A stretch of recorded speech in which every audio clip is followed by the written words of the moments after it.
Kenyans ratting out their fellow Kenyans, people who have grudges with each other, family members, exes. It's just immigration. That's just a low blow, and I think are you saying that if I have a problem with Ali, I should not call? You should sit down with Ali and speak to him. If you have a problem with your ex, whether it's move on. Kuna watu hapa kwa studio. Kuna watu wanaitiana. Wako na do yangu na join go to small claims court. But is that thing real of Kenyans ratting out each other? Well, I've heard reports. I mean, every rumor has some truth in it. The fundamental things they're trying to do are to assert white superiority. Just as many immigrants come from Western Europe and Eastern Europe as from other parts of the world. In fact, the president's own wife and a lot of these Congress people, their family members, including the vice president's wife, is Indian. The president's wife is Ukrainian or some Eastern European nationality. So when they're talking about immigrants, they're also talking about these people, but they make it very clear that the bullseye is not on any immigrant. The bullseye is on people of color, Latinos and black people. And Indians, or people of Asian descent. So this is really not about immigration. It's really about a right-wing government asserting racial superiority. And the whole story about like criminal immigrants, immigrants themselves, and all this, what we call dog whistles they're using, it's really about asserting white superiority.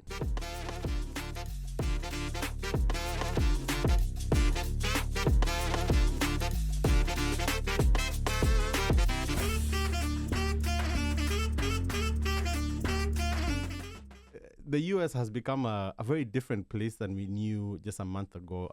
One of my really good friends calls this place now Trumpistan. In other words, the rules of the game, the rules of existence in this country have fundamentally changed because we have a very radical right-wing arm of the Republican Party, which has basically overtaken democratic politics in the U.S. And if we just think back as to where all this started, the Republican Party has traditionally been known as a party of small government, limited scope of intervention by the federal government in state affairs, the party of conservative politics. But over, I'd say about the last 20 years, there was a very deliberate and systematic coup that was going on. Yeah. That the party has been taken over by right-wing conspiracy theorists, basically.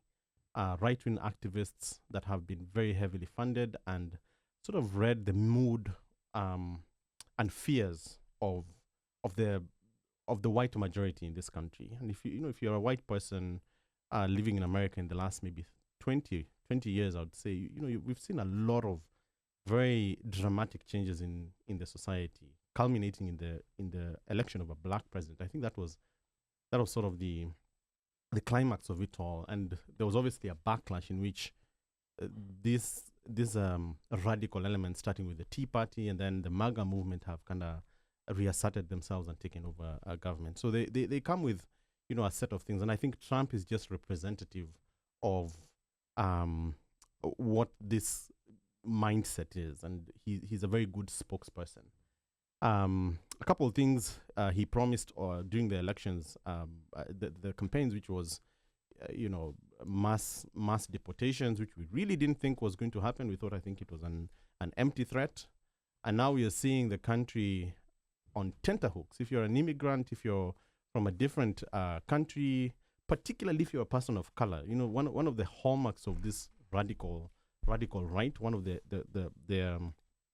fundamental things they're trying to do are to assert white superiority. Just as many immigrants come from Western Europe and Eastern Europe as from other parts of the world. In fact, the president's own wife and a lot of these Congress people, their family members, including the vice president's wife, is Indian.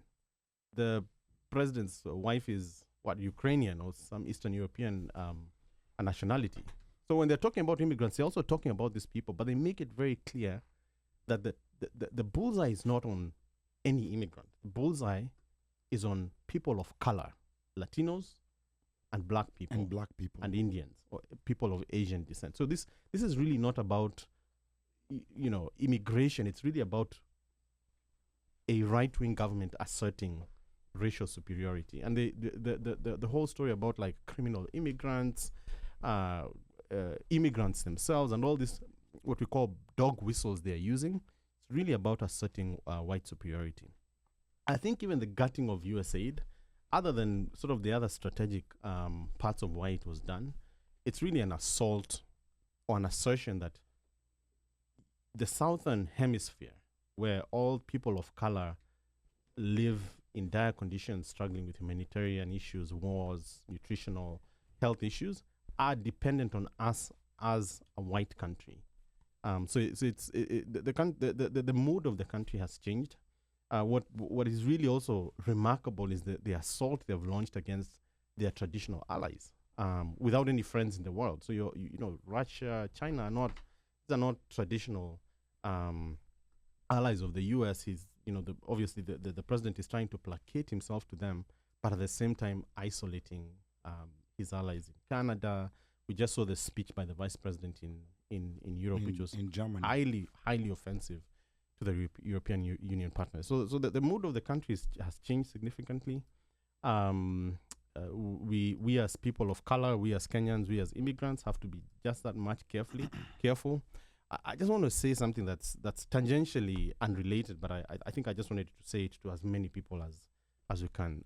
We've heard of cases of Kenyans ratting out their fellow Kenyans, people who have grudges with each other, family members, exes.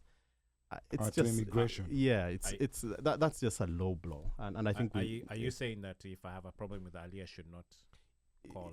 You should sit down with Ali and speak to him. If you have a problem with your ex, whether it's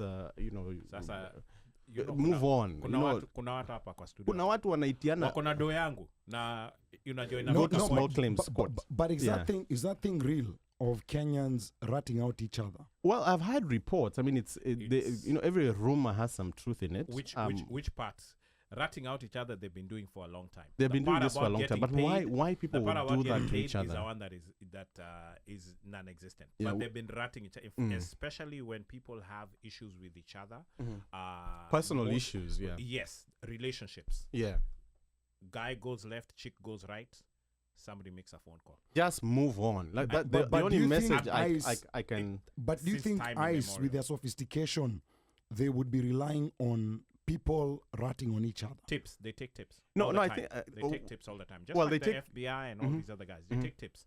And the thing about those tips is that for every tip that comes, you have to at some point, in some way, look into it. You don't necessarily, go in and say, okay, now I'm going to that address. But kuna zile unaangalia. Because they have a database. Like, let's say if you come in and you've overstayed, right? You normally, the last address that you record on your, what is it? Ile ya kuenter, is it I-9? The entry. Back then, I don't even know what people do now. But anyway, so whatever it is, there's some sort of record as to which address you are at. So if somebody is calling in and saying this person at this place, assumption again is that they have all that information, right? Yeah. Then it's easy to check. Okay, is there a person? But you'll agree with me primarily the group of people who are notorious for calling immigration on each other are warring siblings because of personal jealousies. And estranged spouses. Those are the two groups who would be calling. You mean lovers? Lovers, exes, paramours, whatever you want to call them. I just want to say this, particularly to Kenyans who are listening. Just move on, right?